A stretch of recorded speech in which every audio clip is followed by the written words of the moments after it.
Good afternoon. I just wanted to do this video on the RYOBI Air Leveler.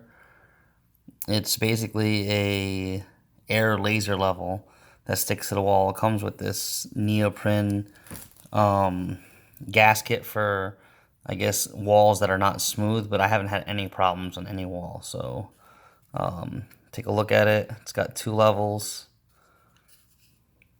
AIRGrip laser level, on-off switch. So how it works is you just get it to set wherever you want. Let's get that level in the middle there, or somewhat in the middle. And you flip the switch back towards the wall. And look at that. It shoots you a perfect laser.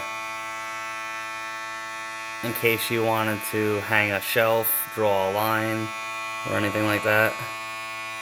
And then you would just flip it off, and it comes right off the wall.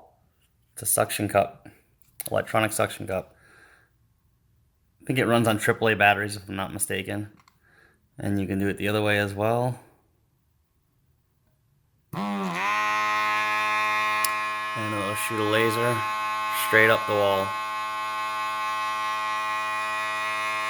It's a little noisy, but if you've ever tried drawing a straight line freehand or with a regular level, it's a pain in the butt. This saves a lot of time and headache. Again, this is the RYOBI AIRGrip Laser Level. I'm not sponsored by them, but if you guys want to sponsor me, I have a whole bunch of your tools. I will be glad to review them. Thanks for watching. Please subscribe.